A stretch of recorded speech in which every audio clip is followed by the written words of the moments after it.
નમસ્કાર મિત્રો, જય માતાજી, જય હિન્દ, જય ભારત, જય જય ગરવી ગુજરાત. મિત્રો, હું થોડા દિવસથી વિસાવદરમાં ચૂંટણીના પ્રચારમાં છું અને ખૂબ સારો માહોલ વિસાવદરની જનતામાં જોવા મળી રહ્યો છે. ગામડે ગામડે અત્યારે એકતરફી માહોલ જોવા મળી રહ્યો છે. બધા લોકો એક જ ચર્ચા કરી રહ્યા છે કે વિસાવદરમાં એક મજબૂત નેતા ગોપાલભાઈ ઇટાલિયા જેવો મજબૂત માણસ મળ્યો છે. મિત્રો, ફટાફટ બધા શેર કરજો, મારી વિનંતી છે. વધારેમાં વધારે લોકો સુધી વાત પણ પહોંચે. ખાસ કરીને વિસાવદર, ભેસાણ અને જુનાગઢ ગ્રામ્યના એટલે કે વિધાનસભા વિસ્તારમાં રહે છે તમારા સગા સંબંધીઓ, મિત્રો, દોસ્તારો, ભાઈબંધો, આ બધાને પણ તમારે એક વિનંતી કરવાની છે કે આ વખતે ઝાડુને મત આપવાનો છે, ગોપાલ ઇટાલિયાજીને જીતાડવાનો છે.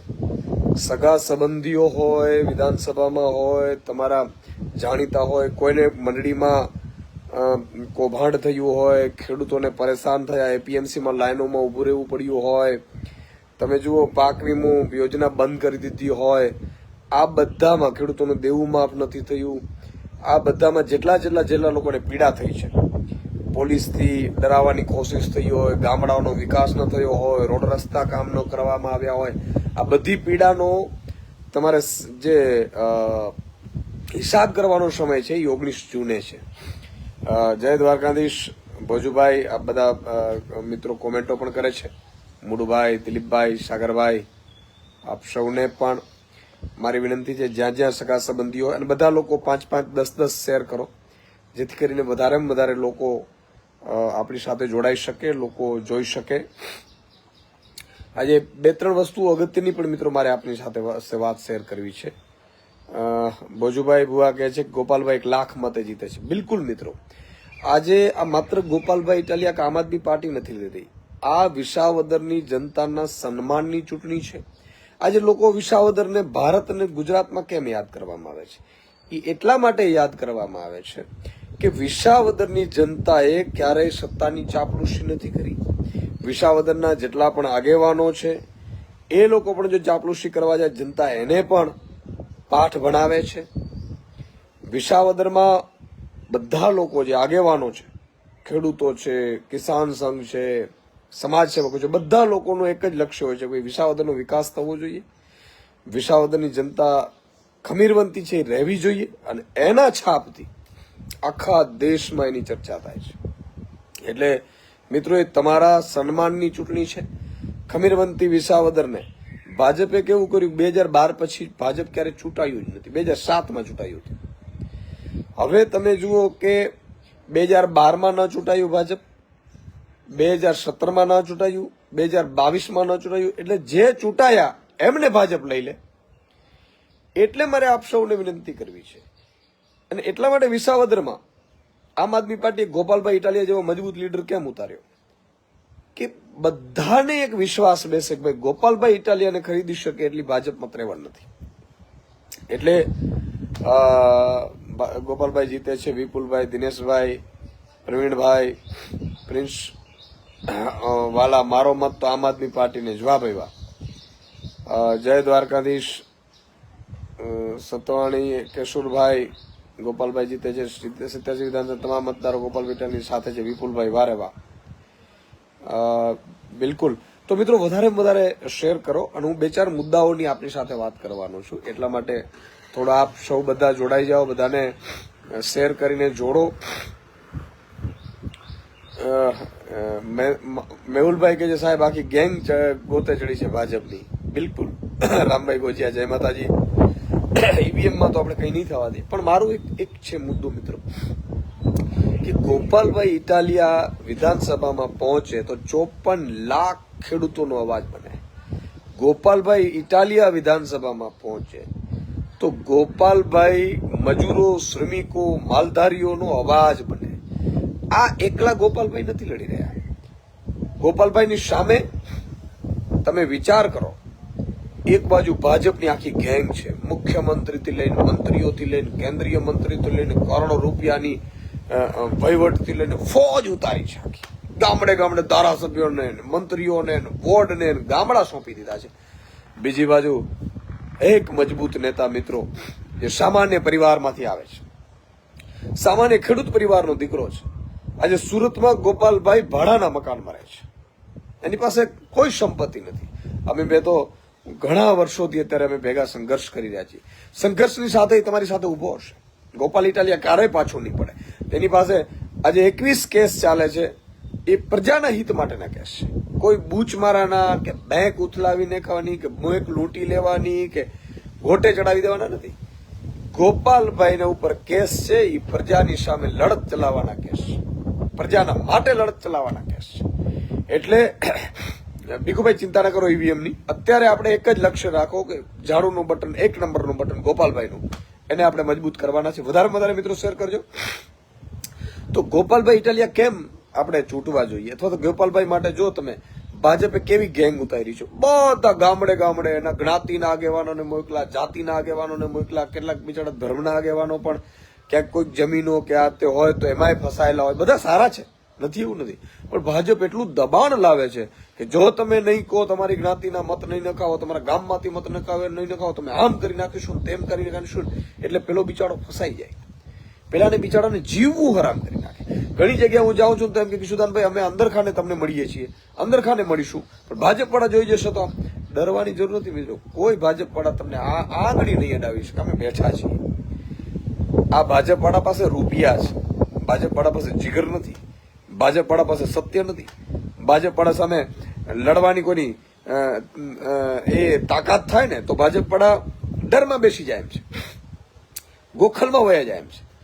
એટલે ગોહિલભાઈ મોણિયાવારીમાં નાગભાઈના આશીર્વાદ ગોપાલભાઈ સાથે છે બિલકુલ. તો મિત્રો બધાને મારી વિનંતી છે કે તમારા વિસ્તારમાં જેટલા પણ તમે હોવ, ગામમાં, તાલુકામાં, જિલ્લામાં અથવા તો આખા ગુજરાતમાં તમારા એક પણ મિત્ર જો વિસાવદરમાં રહેતો હોય તો એને ફોન કરો. વિસાવદરમાં મતદાન અચૂક કરે, મતદાન કરાવડાવે અને 1 નંબરે ગોપાલભાઈને જીતાડે. બીજી મારે વાત કરવી છે એ છે સામે ભાઈ કિરીટભાઈ, સન્માનની કિરીટભાઈ પટેલ જે ભાજપના ઉમેદવાર છે. મિત્રો આજે મને તમે જો ગોપાલભાઈએ એક કાલે વિડીયોના માધ્યમથી તમને બધાને સંબોધન કર્યું, કેટલો મોટા કૌભાંડો મંડળીઓમાં થાય છે સાહેબ. ગરીબ ખેડૂતો હોય છે, મજૂરો હોય છે. તમે લૂંટવું હોય તો અદાણીને લૂંટો ને. તમે અદાણીને ધમકી આપીને 2000 કરોડ લઈ લ્યો. ગરીબનું કોઈ દિવસ ખવાય નહીં. ગરીબોનું, ખેડૂતોનું, વંચિતોનું, મજૂરોનું મિત્રો ટકનું કરીને ખાય છે. એની તમે બેંકો ઉઠાવડાવી લ્યો, એને ખોટી મંડળીઓ કરીને ચેરમેનો બનીને એમાંથી તમે આપણે બૂચ મારીએ. આ બધી વસ્તુ હું એમ કહું છું કે અનીતિ છે. આજે ચૂંટણીઓ તો આવશે ને જશે, જીવનદાને આવશે ને જશે. તમારે આ જ જગ્યા ઉપર ગીરના ડુંગરાઓમાં ભૂંડ થઈને રખડવું પડશે. કર્મ કોઈને છોડતું નથી. એટલે ભ્રષ્ટાચાર કરી અને ક્યારેક ગરીબોનો ના લૂંટો. માન લો કે તમને લૂંટવાની ઈચ્છા જ થાય કે મારે રૂપિયા વાળું થવું છે, મારે લૂંટ ચલાવી છે, તો આ અદાણીભાઈ છે, મોટા ઉદ્યોગપતિઓ છે, જાઓ એની પાસે. ગરીબનું ક્યારે ખાવાનું નહીં, ક્યારેય ગરીબની બદદુઆ નહીં લેવાની. આજે હું ગામડે ગામડે જાઉં છું, એક જ વાત કરે છે કે સુદાનભાઈ ચિંતા ન કરતા, ગોપાલભાઈ છે, અમે તમારી સાથે છીએ, આમ આદમી પાર્ટી સાથે છીએ, તમે ખેડૂતો માટે લડો છો, ગોપાલભાઈ તમારી ખેડૂતો માટે લડે છે. આજે મિત્રો ગોપાલભાઈ ભૂલથી પણ કદાચ હારી જાય ને ભાજપ જીતી જાય ને તો આખા વિસ્તારમાં ઇકોઝોન ભાજપ લાવશે. શું કામ? એને ખબર છે ભાઈ ઇકોઝોન લાવ્યા તો આ લોકોને ફેર નથી પડતો, આને ભાવ નથી આપતા તોય ફેર નથી પડતો, આ ખેડૂતોને દેવું માફ નથી કરતા તોય ફેર નથી પડતો, આ ખેડૂતોને આપણે પોલીસથી મારીએ છીએ તોય ફેર નથી પડતો, આ જ ખેડૂતોના દીકરાઓના પેપર ફોડીએ છીએ તોય ફેર નથી પડતો. તો એમને અહંકાર આવી જશે, અભિમાન આવી જશે, ગુંડાશાહીમાં વધારો થશે. એટલે મારી વિનંતી છે કે ગોપાલભાઈ જે ચૂંટણી લડે છે એ વિસાવદરનું એક ખેડૂત, શ્રમિક અને મતદાર ચૂંટણી લડે છે પોતે. એવી રીતે ચૂંટણી લડો. દરેક જગ્યાએ ખોટું થતું હોય, બોગસ થતું હોય તો એને અટકાવો. આ લોકો બૂથમાં કોશિશ કરવાની કોશિશ કરે તો તુરંત ફોન કરજો, અમને અટકાવી દેશું અમે. પણ તમે પણ તમારા ગામમાં હોય તો અટકાવજો, ક્યાંય ડરવાની જરૂર નથી, અમે બેઠા છીએ. ત્રીજી વસ્તુ કે જે ભાઈ શ્રી કિરીટભાઈ છે એમણે જે એના વિશે સમાચારો મેં સાંભળ્યા, કૌભાંડો ખેડૂતોની મંડળીઓમાં, અહીંયા આ બધી વસ્તુઓ ખૂબ ખરાબ છે. એટલે મારી આખી વિધાનસભા ગાંધીનગરથી વિસાવદરમાં મૂકી દીધી છે, તોય નહીં જીતે ભાજપ. ગોહિલ કમલેશભાઈ કહે છે બિલકુલ. સાથે સાથે મારે તમામ જ્ઞાતિના લોકોને કહેવું છે, ભાજપના અદના કાર્યકર્તાઓને કહેવું છે કે ભાઈ તમે ભાજપના ભલે કાર્યકર્તાઓ, પણ આ ચૂંટણી તમારી છે, પક્ષની નથી.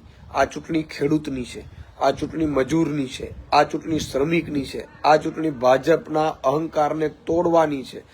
સી.આર. પાટીલ એમ કે છે કે મને અફસોસ થઈ જાય કે 162 સીટ જ આવી છે, 182 આવવી જોઈએ. જો 182 આવે તો આ લોકો તમને મને હાલવાય નહીં દે. 162માં તમે જુઓ, પેપર ફોડે છે, ગૌચર ખાય છે, બળાત્કારો કરે છે, દીકરીઓના સરઘસો કાઢે છે. જો આ એક સીટ જઈને તો આ દીકરીઓની ધોળા દિવસે સરઘસો કાઢશે, પાછા આખા ઇકોઝોન લાવશે. અને માની લો ગોપાલ ઇટાલિયા જીતી જાય અને ભાજપ આખું હારી જાય, આખું ઉતારી દીધું છે, તો શું થાય? તો એટલા માટે કે તો 54 લાખ ખેડૂતોની જીત થાય. કેમ કે નરેન્દ્ર મોદી મીટિંગ બોલાવે કે ભાઈ માણસો હતા જે ધારાસભ્યો ઉમેદવારો ચૂંટાણા, એને આપણે લઈ લીધા, કરોડો રૂપિયાનો ખર્ચા થયા હશે. તમે વિચાર કરો, આટલી બધી ફોજ, મંત્રીઓ ઉતાર્યા, મુખ્યમંત્રી ઉતાર્યા, ધારાસભ્યો ઉતાર્યા, જ્ઞાતિના આગેવાનો ઉતાર્યા, જાતિના આગેવાનો ઉતાર્યા, કઈક જગ્યાએ ધર્મના આગેવાનો ઉતારી દીધા છે, તોય ગોપાલ ઇટાલિયા જીતી ગયા, આમ આદમી પાર્ટી જીતી ગઈ અને ભાજપ કેમ હારી? એટલે ત્યાં મુખ્યમંત્રી પ્રધાનમંત્રીને કહેશે કે પ્રધાનમંત્રી શ્રી, ખેડૂતોનું દેવું માફ નથી કર્યું એટલે ખેડૂતો નારાજ છે, ઇકોઝોન લાવ્યા એટલે ખેડૂતો નારાજ છે, પશુપાલનને પૂરતો ભાવ નથી મળતો એટલે પશુપાલકો નારાજ છે, આપણે ભ્રષ્ટાચાર કર્યા છે, ચરમસીમાએ પહોંચાડી દે એટલે એ નારાજ છે, પાક વીમા યોજના બંધ કરી એટલે ખેડૂતો નારાજ છે.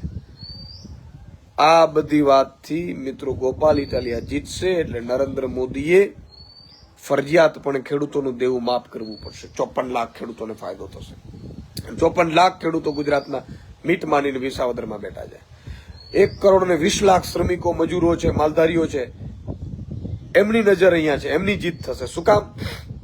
કે ગોપાલ ઇટાલિયા જીતે અને ભાજપ હારે પછી મેસેજ એવો જાય કે સૌરાષ્ટ્ર કચ્છની 54 સીટ છે ને એમાં 50માં પછી ડિપોઝિટ નહીં રહે. એટલા માટે થઈને ખેડૂતોનું દેવું માફ કરવું પડશે, ખેડૂતોને પૂરતા ભાવ આપવા પડશે, એપીએમસીમાં ટેકાના ભાવમાં ખરીદીમાં કૌભાંડો થાય છે બંધ કરવા પડશે, મંડળીઓમાં કૌભાંડો થાય છે બંધ કરવા પડશે, ઇકોઝોન નાબૂદ કરવું પડશે, રોડ રસ્તા સારા કરવા પડશે. એ શું કામ? કે 2027માં નહીં તો આમને ભાજપને 50 સીટમાં, સૌરાષ્ટ્ર કચ્છની 50 સીટમાં ડિપોઝિટ જપ્ત થશે. એટલે માટે આ ચૂંટણી અગત્યની છે. આ ચૂંટણી એટલા માટે 54 લાખ ખેડૂતોને 1,20,00,000 મજૂરો શ્રમિકોની છે. એટલે કોઈ જ્ઞાતિનો આગેવાન, ભાજપનો તાલુકા પંચાયતનો સભ્ય હોય, જિલ્લા પંચાયતનો સભ્ય હોય, ભાજપના આગેવાનો કે સરપંચોમાં પણ હોય, ભાજપના આગેવાનો કે મંડળીઓમાં પણ હોય, મારી વિનંતી છે, મંડળીઓમાં તમને પણ આપના ભાગીદાર બનાવે છે. લૂંટ પોતે ચલાવે છે, પણ ગરીબ અને મધ્યમ વર્ગના ખેડૂતોની લૂંટ છે. એટલે તમે પણ પાપના ભાગીદાર થશો. એટલે મારી વિનંતી છે કે ભાજપના તમામ કાર્યકર્તાઓ અમને પરચો દેખાડો અને ભાજપ વિરુદ્ધ મતદાન કરીને આમ આદમી પાર્ટીને જીતાડો. બીજું મારે કોંગ્રેસને કાર્યકર્તાઓને અપીલ કરવી છે, વિસાવદરના કોંગ્રેસના કાર્યકર્તાઓ, કોંગ્રેસના લીડરો, જે પણ લીડરો છે જે આ ચૂંટણી લડવાના પ્રચાર માટે આવે છે, કોંગ્રેસના કાર્યકર્તાઓ 20 લોકો એને ફોન કરો કે તમે ભાજપની બી ટીમ તરીકે કામ કરો છો, એ સાબિત થઈ ચૂક્યું છે. તમે એક તો આપણે ગઠબંધનમાં નક્કી કરેલું હતું કે બીજું કે છતાંય તમે ઉભા રાખ્યા છે. તમે શું કામ ઉભા રાખ્યા છે ભાઈ? કોના કહેવાથી ઉભા રાખ્યા છે? શું રાહુલ ગાંધીએ કીધું કે ભાજપના કેટલાક આપણા નેતાઓ ભાજપના સાથે સંપર્કમાં છે, બી ટીમ તરીકે કામ કરે છે, એટલે ભાજપના કહેવાથી ઉભા રાખ્યા છે? કોંગ્રેસને એક મત, ભાજપને એક મત જાય છે, સમજો તમે. એટલે કોંગ્રેસમાં એક પણ મત ન પડે તો કોંગ્રેસના લીડરો બીજી વાર 100 વખત વિચારશે, તમને પૂછ્યા વિના પાણી નહીં પીએ. કાર્યકર્તાઓને કહું છું, તમે લાખ વંદન કરવા છે. આજે હું ગામડે જાઉં છું, કાર્યકર્તાઓ બિચારા રડે છે મારી પાસે, કોંગ્રેસના કાર્યકર્તાઓ. કિશોદાનભાઈ, અમારા નેતાઓને શરમ નથી આવતી કે અમારા નેતાઓ પોતાના સ્વાર્થ માટે, પોતાના ધંધાઓ માટે અને પોતાના સેટિંગ માટે થઈ ભાજપને ફાયદો કરાવવા નીકળ્યા છે, પણ અમે તમારી સાથે છીએ. તો મારી વિનંતી છે કે જો કોંગ્રેસના મત અહીંયા 200-500 જ અટકી જાય કોંગ્રેસ વિસાવદરમાં, તો બીજી વખત કોંગ્રેસનું નેતા સેટિંગ કરતા 100 વાર વિચારશે. એમ કહેશે કે પતી જશું આપણે, ભાજપના સાથ આપવામાં આપણી પાર્ટી પતી જશે. એટલે એ મેસેજ જશે. ત્રીજું મારે વિનંતી કરવી છે તમામ વિસાવદરના ખેડૂતોને, શ્રમિકોને, આગેવાનોને, ભાજપ વાળા ખોટા વિડીયો ફેરવશે, ભાજપ વાળા જી પાકિસ્તાનને લાવશે, ભાજપ વાળા જી ચીનને લાવશે, ભાજપ વાળા ન કરવાના બધા કરશે, ખોટા વિડીયો, એડિટેડ વિડીયો ફેરવશે ગોપાલભાઈના આ તેન. તમારે એક જ લક્ષ્ય રાખવાનું છે કે 30 વર્ષમાં તમે જે લૂંટ ચલાવી છે અને 54 લાખ ખેડૂતોને ભાવ નહીં આપો પૂરતા સ્વામિનાથન કમિશનના રિપોર્ટ પ્રમાણે, એપીએમસીમાં જો ભ્રષ્ટાચાર બંધ નહીં કરો અને દેવું માફ નહીં કરો ત્યાં સુધી ભાજપને ખેડૂતોનો મત નહીં મળે. મેસેજ તમારે આપવાનો છે સાહેબ, આ તમારે કરવાનો છે. મારી સૌને વિનંતી છે. બીજી એક વાત મારે કરવી છે કે એકલા ગોપાલભાઈ એકલા હાથે છે. બીજી બાજુ મંત્રીઓ, સંતરીઓ, અધિકારીઓ, તંત્ર, પોલીસ ને આડકતરી રીતે ઉપયોગ લેવો અને સૌથી મોટી વાત મુખ્યમંત્રી, પ્રધાનમંત્રીની ટીમો વિસાવદરમાં ઉતરે. સાહેબ એને કામ કરવું હોત તો વહેલા કરી શકતી. કામ કરવું હોત તો એ 30 વર્ષથી ભાજપની સરકાર છે તો અત્યારે પેરિસ બનાવવા નીકળ્યા તમે. 30 વર્ષથી કરો છો શું? અને 10 વર્ષથી તમે જિલ્લા પ્રમુખ હતા. ધારાસભ્ય તમારા, સાંસદ સભ્ય તમારા, તાલુકા પંચાયત તમારી, જિલ્લા પંચાયત તમારી, નગરપાલિકાઓ તમારી, મહાનગરપાલિકાઓ તમારી, અને ધારાસભ્ય તમે ચૂંટાવો તો અમે તમારું કામ કરીએ. આટલા સ્વાર્થી લા. એટલે એક તો તમે ખરીદીઓ કરીને ત્યાંથી મતદારોનો વિશ્વાસ તોડીને નીકળ્યા છો. એ ભાજપે સોમાન ઉપર ઘા કર્યો છે વિસાવદરની જનતાને. એટલે તમામ જ્ઞાતિના, તમામ જાતિના, તમામ ધર્મના આગેવાનોને મારી વિનંતી છે કે ગોપાલભાઈ આમ આદમી પાર્ટી 1 નંબર ઝાડુ ભૂલતા નહીં. કોઈ પણ કહેવા આવે તમને એમ જ કહેવાનું, આ વખતે નહીં ભાઈ, જાઓ પછી જોઈશું. ગોપાલભાઈ 1.5 વર્ષ છે, 1.5 વર્ષમાં કામ કરે તો ઠીક છે, નહીં તો હું તમને કહીશ કે ગોપાલભાઈને મત ન કરતા. પણ મારી વિનંતી છે ચકાસો તમે. અને આ મજબૂત નેતા વિધાનસભામાં જશે ને એ ભાજપની બીક છે. એટલે આખી ભાજપ ફોજ ઉતારી છે, કોંગ્રેસે ફોજ ઉતારી છે ગોપાલભાઈને હરાવવા માટે. કોંગ્રેસના નેતાઓ જો ખુલ્લે આમ કહે છે કે તમે ભાજપને મત આપજો, અમને ન આપો તો, પણ આમ આદમીને ન આપતા. અરે ભાઈ શું પીડા છે તમને? અમે કામની રાજનીતિ લઈને નીકળ્યા છીએ. અમારે ભ્રષ્ટાચાર કરવો હોત તો હું ચેનલમાં હતો. ગોપાલભાઈ 2 સરકારી નોકરીઓ કરતા હતા. આમ બધું છોડીને અમારું આવ્યા. તમારી જેમ ધંધાના સેટિંગ નથી કર્યા, તમારી જેમ કંપનીઓમાં ધંધા નથી કર્યા. અમે અમારી પ્રજા માટે થઈને અમારી જાનની ખુમારી આપી છે, અમારા ઉપર હુમલા થયા છે, અમે જેલમાં ગયા છે. કયા કોંગ્રેસના નેતાઓ મોટા જેલમાં ગયા? મારે એમાં પડવું પણ નથી. પણ તમે ખોટા આક્ષેપો કરશો આમ આદમી પાર્ટી ઉપર તો એ આમ આદમી ઉપર આક્ષેપ છે, ખેડૂત ઉપર આક્ષેપ છે. આ ગુજરાતના 54 લાખ ખેડૂતોનો ઉપર તમે એના રોષ ઉપર તમે મીઠો ભભરાવો છો. એટલે કોંગ્રેસના નેતાઓ તમારે હરાવવું, ભાજપને હરાવો ને તમે હરાવો તો જાઓ. હજી તમારી પાસે વાવની ચૂંટણી હતી, બીજી ચૂંટણીઓ હતી, ત્યારે અમારી પાસે તમે મદદ માંગી હતી અને અમે તમને આપી હતી, મદદ કરી, તોય તમે જીતી ન શક્યા. હવે ચોથી વાત અને બહુ જ અગત્યની વાત મિત્રો, ગોપાલભાઈ ઇટાલિયા એ તમારા માટે આજીવન લડશે, તમારા માટે જેલમાં જશે. અમે જેલમાં પણ ગયા છીએ. પેપર ફૂટ્યું હતું લોકોનું, છોકરાઓનું, યુવાનોનું. અમે જેલમાં ગયા હતા. અમારી ઉપર બહેનોને, માતા બહેનોને આગળ કરીને ભાજપ પણ કેટલી નિમ્ન કક્ષાની રાજનીતિ કરી હતી કે આ છેડતી કરી, દારૂ પીને આવ્યા, આવું બધું ખેલ કર્યું હતું. છતાંય અમે એ ખોટા કેસો થયા ને એ સંઘર્ષ કરીને જેલમાં તમારા માટે લડ્યા છીએ મિત્રો.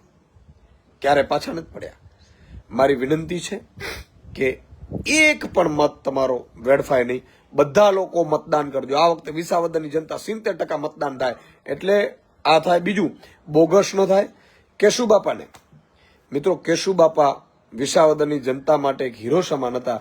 ઈ કેશુબાપાની કારકિર્દી ખતમ કરનારા ભાજપ છે. કેશુબાપા મુખ્યમંત્રીને, કેશુબાપા હતા, સારું કરતા હતા, એને પાડી દેવા માટે આ ભાજપ છે. આ ભાજપને ક્યારે માફ ન કરી શકાય. અને જે લોકો કેશુબાપા ને પાડવામાં હતા એ બધાને વિસાવદરમાં ઉતારવામાં આવ્યા છે. એટલે મારી વિનંતી છે કે જ્ઞાતિ જાતિ ભૂલી જજો. આહિર સમાજને પણ મારી વિનંતી છે. આજે જવાહરભાઈ ચાવડા જેવા સારા વ્યક્તિઓની કારકિર્દી ખતમ કરનાર ભાજપ છે. આજે એનાથી પણ મજબૂત સારા નેતાઓ ભાજપના હતા, એમની પણ કારકિર્દી ખતમ કરનારા ભાજપ છે. તમે જુઓ, માલધારીઓનો લોહી ચૂસી નાખ્યું છે. માલધારીઓને ગીરમાંથી ખાલી કરાવી નાખ્યો છે. ઇકોઝોન લાવી ગઢવી, ચારણ, રબારી, ભરવાડો એને બહાર કાઢ્યા છે અને એસટીના દાખલાઓ એમણે બંધ કરી અને એને પરેશાન કરવામાં આવ્યા છે. એ આ ભાજપ છે. મારી આપને વિનંતી છે કે ભાજપની કોઈ ચાલમાં આવતા નહીં. આ 5 દિવસ તમારા ઘરે આવશે, તમને કહેશે, તમને પગે પડશે, પણ ચૂકતા નહીં મિત્રો. એક જ તમારે વિસાવદરમાંથી એવો સિંહ મોકલવાનો છે, એવો ગોવાળ થઈને મોકલવાનો છે, 162 ને બાંધી રાખશે, 162 ને. અને પછી વિધાનસભામાં જુઓ તમારો અવાજ ગુંજે છે. અને હંમેશા માણસ એમ કહે છે ને કે મર્દની શમશાનમાં જવાનું હોય, માય કાંગલાઓ સાથે શું ફરવાનું હોય. તમારી વિનંતી છે, જે લોકો બહાર નથી આવી શકતા એ અંદર ખાને ગોપાલભાઈ માટે, આમ આદમી માટે પ્રચાર કરે, ઝાડુ માટે પ્રચાર કરે. કોઈ બોગસ કરતું હોય તો કરવા ન દે ને હાથે પગે પડો કે આવું પાપનો ભાગીદાર આપણે ન થઈએ. આ ખેડૂતો લડી રહ્યા છે, મજૂરો, શ્રમિકો, માલધારીઓ લડી રહ્યા છે. આ સાથે મિત્રો છેલ્લી વાત, અગત્યની વાત, કે આ ચૂંટણી આખા ગુજરાતનું ભાવિ નક્કી કરશે. જો વિસાવદર તમે જીતાડી દેશો તો 2027માં તમારી પોતાની આમ આદમીની સરકાર બનતા કોઈ નહીં રોકી શકે. એટલે ઘણા લોકો બિચારા મંડળીઓમાં કૌભાંડ કર્યું હોય, બ્રિજ ખાઈ ગયા હોય, રોડ રસ્તા ખાઈ ગયા હોય, ઈ કોન્ટ્રાક્ટરો હોય, એ બધા કેવા આવશે તમને કે નહીં આ ન જોઈએ આમ આદમી પાર્ટીને, એના વિશે અનાપ શનાપ બોલશે. તમારે માનવાનું નથી. તમારે એમ સમજવાનું કે બુચસીઓ છે, એને બૂચ મારી છે, એને જેલ જવું પડે એમ છે, એટલે આ ખેલ કરે છે. એ જ્ઞાતિના આગેવાનના નામે આવશે, જાતિના આગેવાનના નામે આવશે, ધર્મના આગેવાનના નામ આવશે, પણ ક્યાંય તમારે ભોળવાવાનું નથી. તમારે અત્યારે આંખ, કાન, નાક બધું બંધ કરી મોઢું અને માત્ર એક જ ચૂપચાપ ઝાડુને મતદાન કરવાનો છે. અને 19 જૂને સવારથી ઝાડુને મતદાન કરજો. હજી પણ સમય મળશે, હું તમને ફેસબુક લાઈવના માધ્યમથી મળતો રહીશ. આજે મારે હજી સભામાં જવાનું છે. અને આ ગોપાલભાઈનો વિજય નહીં હશે, આ વિજય હશે ખેડૂતોનો, મજૂરોનો, શ્રમિકોનો અને માલધારીઓનો. આ વિસાવદરની જનતાનો સન્માનનો વિજય હશે. આ 54 લાખ ખેડૂતોનો વિજય હશે. એટલે મારી આપ સૌને વિનંતી છે, જેટલા સગા સંબંધીઓ વિસાવદરમાં રહે છે, ઘણા લોકો પ્રચાર કરવા માંગતા આવતા હોય તો પ્રચાર કરજો, ફોન કરજો અને ગોપાલભાઈ જેવા મર્દને ચૂંટજો. જો ભ્રષ્ટાચારીઓને ચૂંટશો મિત્રો તો આખામાં ઇકોઝોન લાવશે, ખેડૂતોના ભાવ કાપી નાખશે, મગફળીના ભાવ 700 કરી નાખશે, ગેસના ભાવ ડબલ કરી નાખશે, મોંઘવારી ચરમસીમાએ પહોંચાડશે અને તમારા મારા જ્ઞાતિના આગેવાનોને પણ જેલમાં નાખી દેશે. તમારી મારી બહેનો દીકરીઓને આ સરઘસો કાઢશે. એટલા માટે કહી અને અહંકાર ભાજપનો તોડવાનો છે. કોઈ પણ આવે, તમે જુઓ સુરતમાં સંમેલનો કરે છે, ત્યાંથી બસો બાંધીને આવશે. મારે સુરતમાં જેટલા પણ બસોમાં આવે એ બધાને હાથ જોડીને વિનંતી કરવાની છે કે તમારા બાળકનું, તમારા સંતાનનું અને ગુજરાતના ભવિષ્ય માટે મતદાન થવાનું છે. એટલે ભલે તમે બસમાં ભાજપ વાળા નહીં આવો, અહીંયા બટન દબાવજો ઝાડુનું. મને પૂરો વિશ્વાસ છે કે તમે એવું કરશો, કારણ કે રત્ન કલાકારો મૃત્યુ પાયમાં જ કેટલાય. આ લોકો એની પરવા નથી કરી. એ વિસાવદ આ વખતે જમાડશે, તમને નચાવશે, બધું કરશે, પણ એ તમારા નથી. તમારા હોત તો એ અમરેલીની દીકરીઓના સરઘસો ન કાઢત. મારી વિનંતી છે, વધારે લોકો આ બધું શેર કરજો, બધાને કહેજો. અને આ મગફળી કાંડ, આ કૌભાંડો, એપીએમસીમાં કાંડ, મંડળીના કૌભાંડ, આ બધું તમે જોજો, બરાબર છે? સમજી વિચારજો અને મતદાન ઝાડુમાં કરજો. જય હિન્દ, જય ભારત, જય માતાજી.